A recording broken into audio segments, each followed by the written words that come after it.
భవానీపురం 42 ప్లాట్ల బాధితులతో కలిసి మీడియా సమావేశం నిర్వహించిన MLA Sujana Chowdary. MLA Sujana Chowdary comments. Bhavanipuram 43వ డివిజన్లో 42 ప్లాట్ల తొలగింపు విషయం ముందే నా దృష్టికి వచ్చింది. ఇది పూర్తిగా సివిల్ వివాదం కావడంతో కోర్టుకు వెళ్లమని చెప్పాం. అప్పటికే కింద కోర్టులో ఒక తీర్పు వచ్చింది. తర్వాత కోర్టు ఆదేశాలతోనే ఈ తొలగింపులు జరిగాయి. అయితే బాధితులకు నష్టం జరిగింది. వారికి ఏ విధంగా న్యాయం చేయాలని చూస్తున్నాం.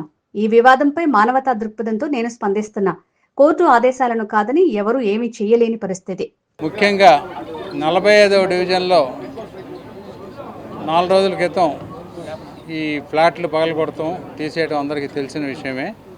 అదేంటంటే చట్ట ప్రకారం ఇంతకుముందు వాళ్ళు నా దగ్గరికి వచ్చినప్పుడు కూడా ఒక నెల రోజుల సమయం ఇప్పిస్తే మేము ఈ లోపల తేల్చుకుంటామని చెప్పడం జరిగింది. ఈ ప్లాటు ఓనర్స్ ఇద్దరు కూడా నాతో కలవటం జరిగింది. అప్పుడు ఆ రోజుకే చట్టం ప్రకారం దాన్ని కొట్టవలసి వచ్చినా సరే పోలీస్ కమిషనర్ గారిని రిక్వెస్ట్ చేసి నేను టైం తీసుకున్నాం. టైం తీసుకున్నాక సుప్రీంకోర్టుకి వాళ్ళు వెళ్ళటం, సుప్రీంకోర్టులో లాయర్ గారు ప్రయత్నం చేశారు. అఫిడవిట్ ఏదో కొంచెం లేట్గా సబ్మిట్ చేయడం మూలాన మొత్తానికి టైం ఇవ్వలేదు. చట్ట ప్రకారం చేయవలసిన పని చేసుకుంటూ వెళ్ళారు. మనం సానుభూతి పరాలి. పాపం వాళ్ళు ఎప్పుడు 40 సంవత్సరాలు. ఇక్కడ కేసు ఏంటంటే ఇది సివిల్ డిస్ప్యూట్. పూర్తిగా మోసపడ్డారు వీళ్ళు. కాబట్టి సివిల్ డిస్ప్యూట్లో ప్రజాప్రతినిధులు ఉండి సెటిల్మెంట్స్ చేయడానికైతే మాత్రం నేను ఎమ్మెల్యేగా అది చేయలేము. కానీ సానుభూతి పరంగా వాళ్ళకి ఎలా చేయాలి, అవతల ఎవరైతే మోసం చేశారో వాళ్ళని పట్టుకొచ్చి వీళ్ళకి అన్యాయం జరగకుండా ఇప్పుడు మోసపోయినా సరే ఎట్లాగైనా న్యాయం ఎలా చేయాలనే దాని మీద ఈ ఓనర్స్ 42 మంది ఉన్నారు. అందులో మెజారిటీ పీపుల్ వచ్చారు. ఈ సందర్భంలో కొంతమంది నాయకులు, కొన్ని రాజకీయ పార్టీ నాయకులు దీన్ని ఆసరాగా తీసుకొని, ఎందుకంటే ఒక డాక్టర్ కనుక ఒక పేషెంట్ అనారోగ్యాన్ని ఆసరాగా తీసుకొని దాన్ని కమ్యూనిటీగా చేసే విధంగా ఈ నాయకులు కొంతమంది ఈ నాయకుడి దగ్గరికి ఆ నాయకుడి దగ్గరికి తీసుకెళ్ళటం అనేది సబబు కాదు. అదే విషయం నేను చెప్పడం జరిగింది. ఇప్పుడు పోలీసు వాళ్ళన్నా ఇంకోళ్ళన్నా పోలీసు వాళ్ళు అక్కడ ఉండి చట్టాన్ని అమలు చేసే విధంలో ఎటువంటి రకమైన తప్పులు జరగకుండా ఉండడానికి మాత్రమే చేశారు. కానీ ఇప్పుడు అందులో ఒక చర్చ కూడా ఉందంటున్నారు. వీటన్నింటినీ కూడా మళ్ళీ ఇంకొకసారి కూలంకషంగా చూసి ఈ లోపల నేను 3 సీనియర్ అడ్వకేట్స్తో ఒక చిన్న కమిటీ లాగా వేశాను. వాళ్ళతో కూర్చొని ఈ సమస్యని సామరస్యంగా ఎలా పరిష్కరించాలనే దాని దిశగా తీసుకెళ్తున్నాం.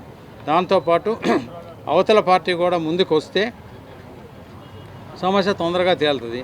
లేకపోతే వాళ్ళకి ఎటువంటి రకమైన పనిష్మెంట్ ఇవ్వాలి, వాళ్ళని ఎంత తీసుకెళ్లాలనే దాని మీద కూడా నేను ప్రజాప్రతినిధిగా కంటే మానవతా దృక్పథంతో వాళ్ళకి సహాయం చేయాలనే ఉద్దేశంతో నేను ముందుకు వచ్చాను.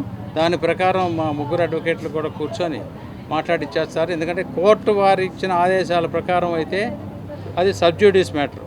మనం చేయగలిగింది చాలా తక్కువ. మనం కాదు, ఎవరు ప్రైమ్ మినిస్టర్ ఆఫ్ ఇండియా కానీ చీఫ్ మినిస్టర్ గారు కూడా చేయగలిగింది ఏమీ లేదు. అది కోర్టు వారు ఇచ్చిన దాని ప్రకారం మన భారత రాజ్యాంగంలో రాసిపెట్టినట్టుగా మనం పని చేయవలసిందే. అది కానీ వీళ్ళందరూ కూడా చాలా మధ్యతరగతి, దిగువ మధ్యతరగతి వాళ్ళు. డెఫినెట్గా వాళ్ళకి సహాయం కావాలి. ఏ విధంగా చేయాలనేది ఆలోచించి చేస్తాం. ఓకే, వాళ్ళందరూ కూడా సమ్మతమే. ఆ కేసుల విషయాలు ఏంటంటే అది సపరేట్ సబ్జెక్టు. ఇప్పుడు నష్టం ఎలా జరిగింది, ఇది సివిల్ డిస్ప్యూటు.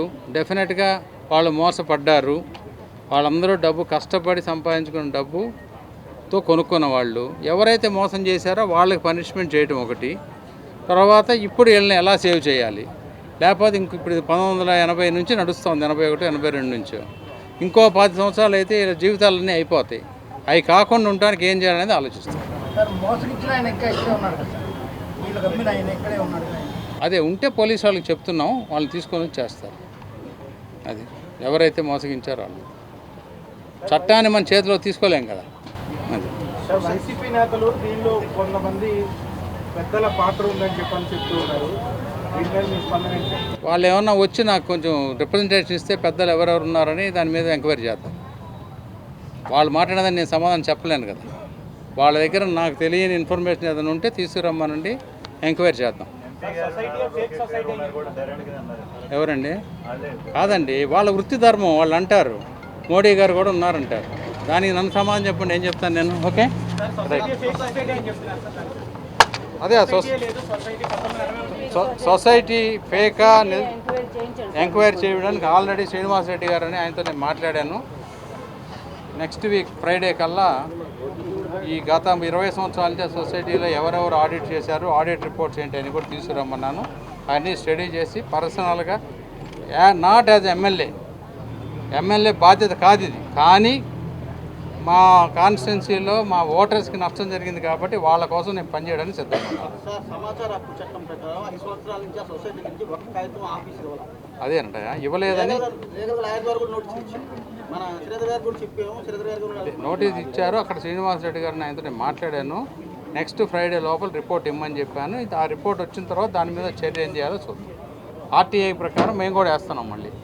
ఓకే సార్, అది రిజిస్ట్రేషన్ జరగకూడదు, కోర్టులో ఉంది, మనకి రిజిస్ట్రేషన్ చేశారు సార్.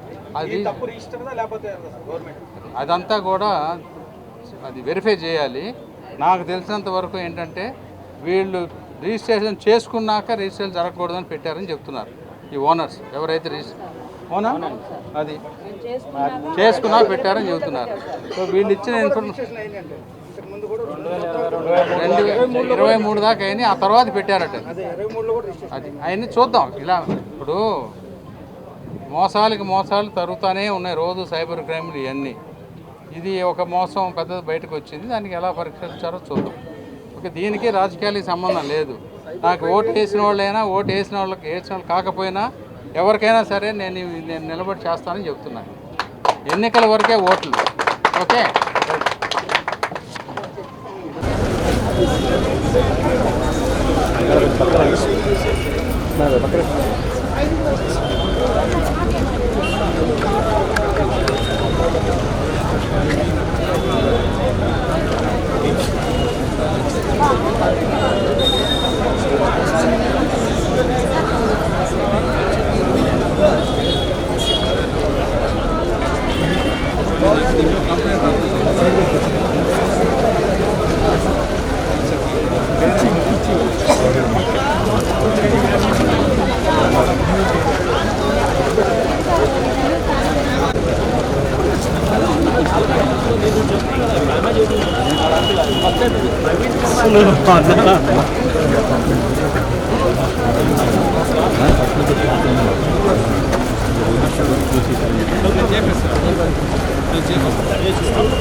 సింగాగర్ నాయకత్వం,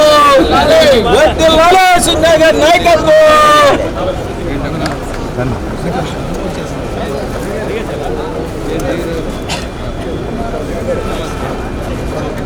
ఏం చేశారు?